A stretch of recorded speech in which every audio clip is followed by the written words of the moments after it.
ससुराल की बत्ती गुल। सीमा, मंजू, माधव, कृष्णा, कहाँ हो सबके सब? क्या है जी, क्यों शोर गुल मचा रखा है? आपका नाम मुरली है तो क्या पूरे दिन बजती रहोगे? देखो भाग्यवान, मैंने तुम्हें पहले भी कई बार समझाया है, एक बार और समझा देता हूँ। अपने नाम के साथ मजाक मुझे बर्दाश्त नहीं है। मेरा ये नाम मेरे पूज्य दादाजी ने रखा था और अपने नाम पर अभिमान है मुझे। खबरदार जो आज के बाद मेरे नाम को बिगाड़ने की कोशिश की। बोलिए ना बाबूजी, क्या बात है? माँ जी की तो आदत है बात बात पर मजाक करने की। आप क्यों उनकी बातों को अपने मन से लगाते हैं? आप हम लोगों को बुला रहे थे, बताइए क्या बात है?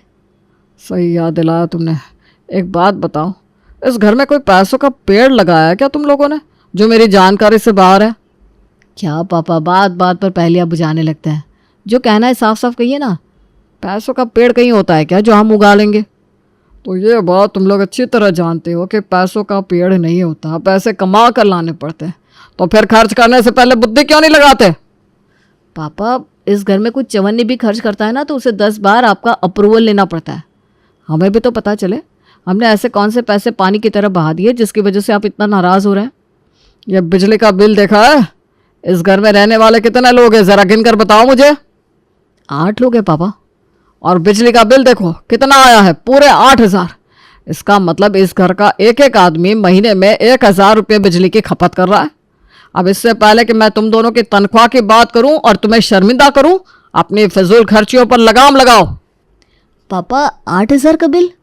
अरे लेकिन सर्दियों का मौसम चल रहा है, ना कूलर चल रहे हैं ना एसी, फिर इतना बिल आया तो आया कैसे? हम लोग तो सुबह 8 बजे ऑफिस के लिए निकल जाते हैं और पूरा दिन गधा मजदूरी करने के बाद रात को 8 बजे घर लौटते हैं।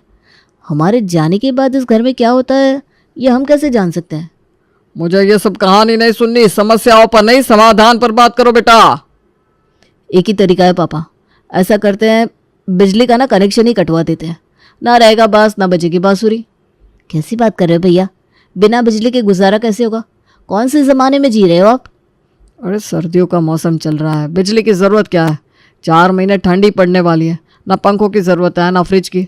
बस हो गया फैसला। मैं आज ही बिजली विभाग में जाकर अपना कनेक्शन कटवाने की अर्जी लगा कर आता हूँ। घर में बिजली रहेगी तो ये सास बहू मिलकर ऐसे ही फिजूल खर्ची करके हमारे जीवन पर डाका डालेगी ना। बाबूजी, आप तो बिजली का कनेक्शन कटवा दोगे, लेकिन ये भी तो बताओ कि घर में रोशनी की भी तो ज़रूरत होती है, उसका क्या जुगाड़ सोचा है आपने? अंधेरे में कैसे होंगे घर के बाकी काम? एक बात बताओ बहू, 60 साल पहले जब घर में बिजली नहीं पहुंची थी तब क्या लोग जी नहीं रहे थे? ऐसा समझ लो कि अगले 4 महीने के लिए तुम लोग एक ऐसे गांव में पहुंच गए हो जहां अभी बिजली पहुंची ही नहीं है। माधव, तू ऐसा कर, बाजार से जाकर तेल से चलने वाले लैंप लेकर आ। हालांकि बाबूजी की बिजली कटवाने वाली बात किसी के भी गले से नीचे नहीं उतर रही थी, लेकिन मुरली की बातों का विरोध करना मतलब अपनी खटिया खड़ी करवाना, इसलिए कोई भी उसके आगे बोलने की हिम्मत नहीं कर पा रहा था। उसी दिन शाम को मुरली बिजली के दफ्तर में जाकर अपने मकान की बत्ती कटवाने की अर्जी लगा कर आता है और अगले ही दिन बिजली वाले उनके घर की लाइट काट कर चले जाते हैं। अगले दिन सुबह, पापा मेरी स्कूल यूनिफॉर्म पर प्रेस क्यों नहीं कर रखी है? मैं ऐसी यूनिफॉर्म पहन के जाऊंगा तो स्कूल में फाइन भरना पड़ेगा। अरे बेटा, किसी को क्या पता चल रहा है कि तुम्हारी यूनिफॉर्म प्रेस है कि नहीं? कोई पूछे तो कह देना कि हाँ, मेरी मम्मी ने स्कूल यूनिफॉर्म पर प्रेस की थी। और देखो, तुम्हारे दादू ने बिजली कटवा दी है। अब बिना बिजली के तो कपड़ों पर प्रेस हो ही नहीं सकती, इसलिए चुपचाप जो कपड़े हैं वो पहनकर चले जाओ। चेतन और विकी दोनों आज पहली बार बिना प्रेस किए हुए कपड़े पहनकर स्कूल जाने के लिए तैयार हो रहे थे। दूसरी ओर, अरे छोटी, अब तो मैंने चश्मा भी लगा लिया, अभी भी कुछ समझ में नहीं आ रहा, ये गरम मसाला आखिर गया तो गया कहाँ? इस लालटेन की रोशनी में ढंग से कुछ नज़र ही नहीं आता। ठीक कह रही हो भाभी आप, बिना बिजली की रसोई में काम करना मुसीबत जैसे लग रहा है। कैसे रहेंगे हम लोग बिना बिजली के?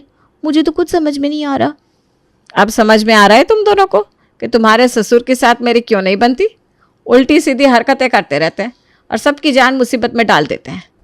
खुद तो कुछ करना होता नहीं, बूढ़ों को बैठे बैठे बस ऑर्डर चलाने होते हैं, काम तो हमें करने पड़ते हैं ना।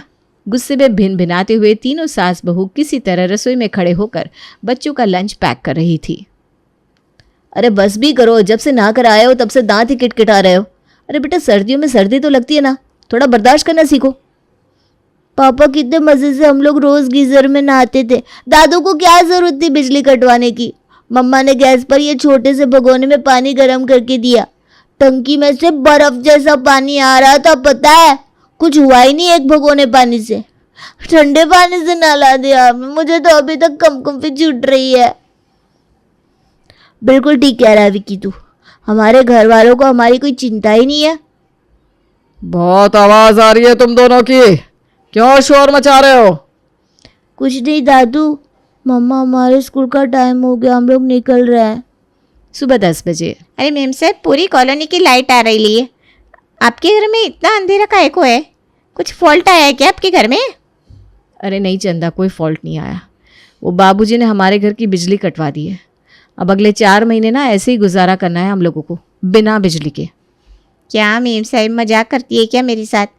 अरे हमारी बस्ती में भी बिना बिजली के कोई नहीं रहता, सबके घर में बिजली है। अब आप साहब लोग क्या हम बस्ती वालों से भी गए गुजरे हो गए?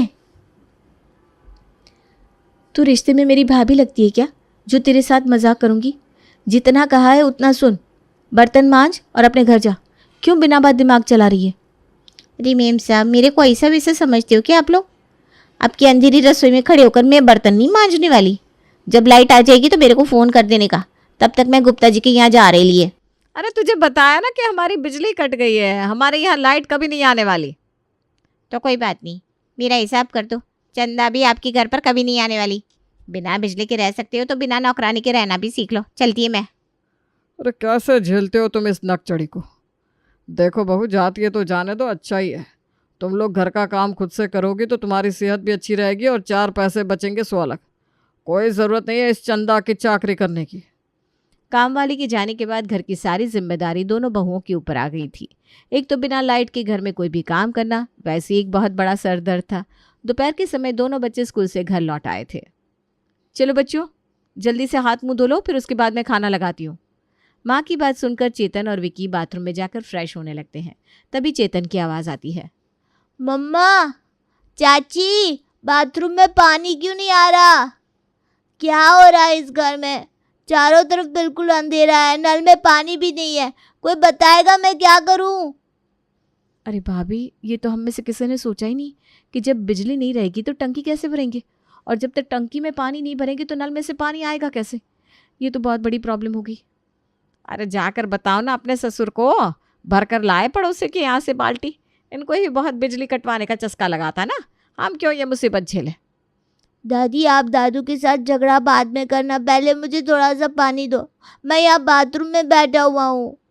अरे बहू, रसोई में से थोड़ा पानी ले जाकर उसको बाथरूम में देकर आ। वो बेचारा बाथरूम से तो बाहर निकले, फिर करते हैं कुछ इंतज़ाम। इसमें इतना सोचने जैसी क्या बात है? घर में पानी नहीं है तो पड़ोसी किस दिन काम आएंगे? एक एक बाल्टी लेकर पहुंच जाओ सब लोग पड़ोसियों के यहाँ। घर में 8 लोग हो ना, 8 बाल्टी पानी ऐसे इकट्ठा हो जाएगा चुटकी बजाती। बिना बिजली के खर्चे के 8 बाल्टी पानी में पूरा दिन गुजर जाएगा हमारे बड़े आराम से। बाबूजी, अब ये कुछ ज़्यादा नहीं हो रहा? हम बाल्टियाँ लेकर पड़ोसियों के घर से पानी मांगेंगे क्या? अरे बेटा, अच्छा तो ये भी नहीं लगता ना कि कल को तुम्हारा बाप कटोरा लेकर सड़कों पर भीख मांगे। अगर चाहते हो कि तुम्हारे बाप का दिवाला ना निकले तो थोड़ा हाथ खींच कर काम चला लो। कोई और चारा तो वैसे भी नहीं था, इसलिए बेचारे पूरे परिवार वाले एक एक बाल्टी उठाकर मोहल्ले में अलग अलग घरों का दरवाज़ा खटखटाने लगते हैं और बारी बारी से एक बाल्टी पानी मांगकर अपने घर ले आते हैं। हाय सुषमा बहन जी, क्या बात हो गई?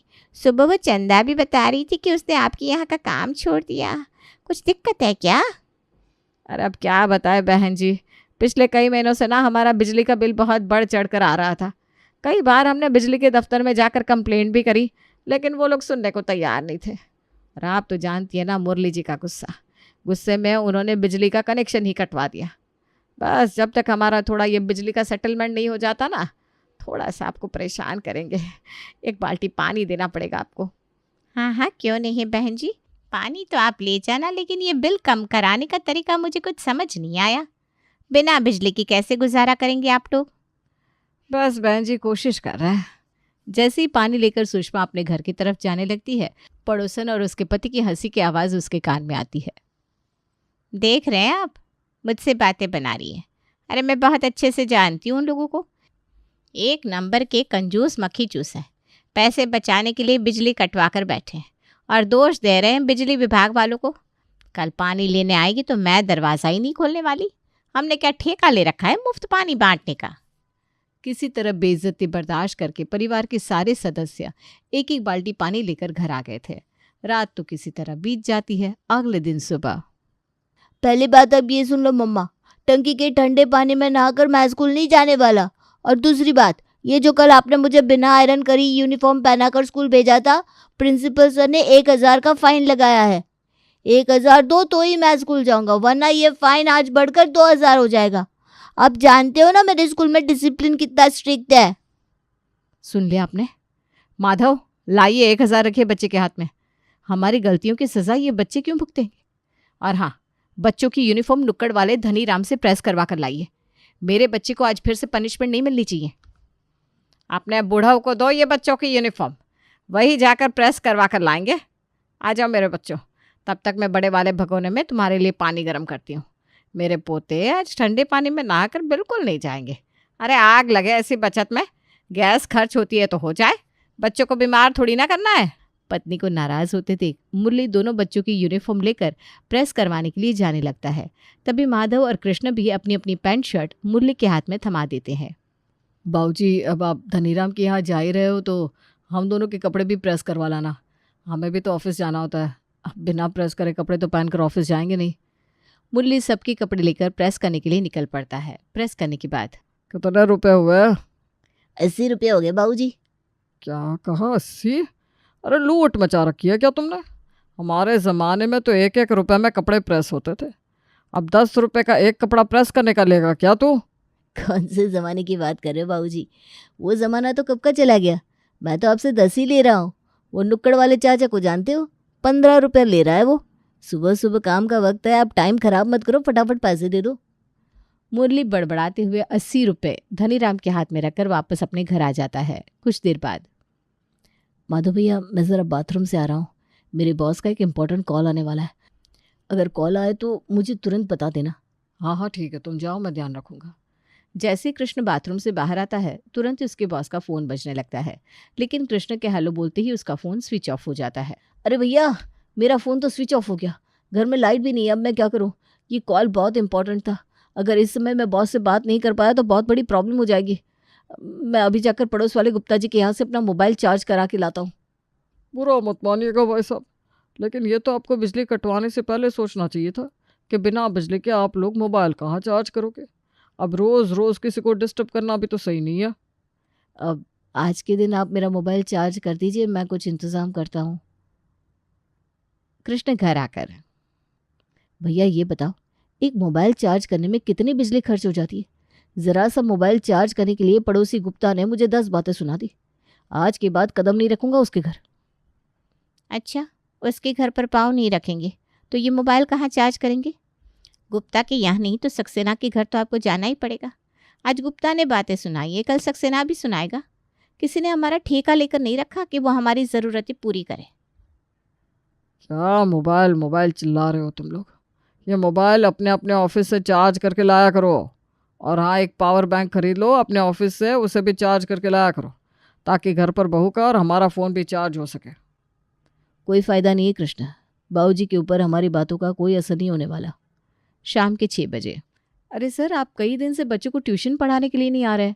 आज भी 6 बज गए, अभी तक आप आए नहीं, क्या बात है?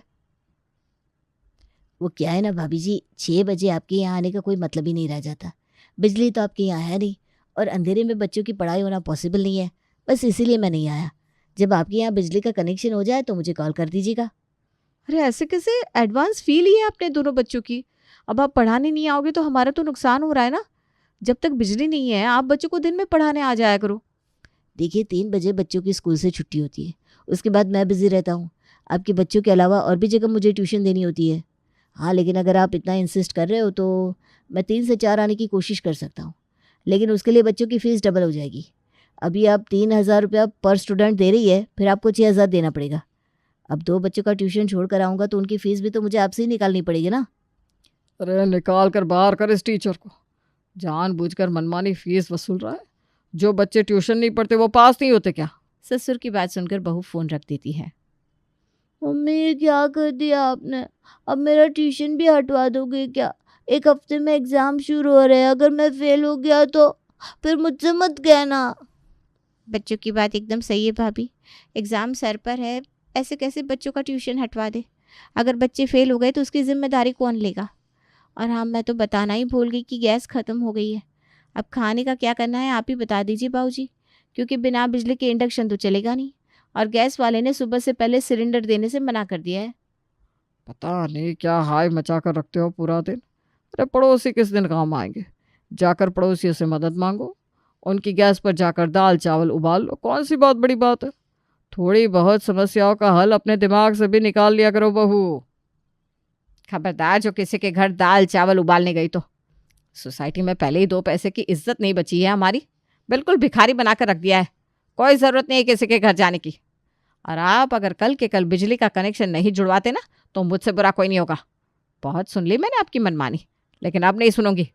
बच्चों के ट्यूशन हटवा दो, काम वाली को हटा दो, बच्चे बिना प्रेस किए कपड़े पहनकर स्कूल जा रहे हैं। अरे थोड़ा तो दिमाग लगाइए आप। सास की बात सुनकर दोनों बहू बच्चे सास के समर्थन में बोलने लगते हैं, क्योंकि बिना बिजली के लालटेन लेकर घर के काम निपटाना और पड़ोसियों के घर बाल्टी लेकर रोज रोज पानी मांगने में उनकी इज्जत की भी खूब फजीयत हो रही थी। तभी कृष्ण और माधव भी ऑफिस से घर आते हैं। बाबूजी यही चाहते थे ना आप। मेरे बॉस ने आज मुझे ये पावर बैंक चार्ज करने के लिए सबके सामने टोका। पूरे ऑफिस में खिल्ली उड़ी सो अलग। बस अब बहुत हो गया। पूरे परिवार को अपने खिलाफ होते देख अगले ही दिन मुरली प्रसाद बिजली के दफ्तर में बिजली का कनेक्शन जुड़वाने के लिए पहुंच जाता है। पहली बात तो ये है बाबूजी कि हम सरकारी कर्मचारी हैं, आपके नौकर नहीं है कि जब आपका मन करेगा तब बिजली का कनेक्शन लगवाएंगे, जब करेगा तब हटवाएंगे। अब अगर बिजली का कनेक्शन जुड़वाना है तो 10,000 टेबल पर रखिए, उसके बाद इलेक्ट्रिशियन यहाँ से ही लेगा। वरना जैसे इतने दिन से बिना बिजली के गुजारा कर रहे थे ना आगे भी करते रहिएगा। मरता क्या ना करता। मुरली प्रसाद चुपचाप 10,000 बिजली वाले के हाथ में रखता है और उसके बाद वो उनके घर में बिजली का कनेक्शन वापस से जोड़ देता है और इस तरह से लौट के बुद्धू घर को ही आ जाते हैं।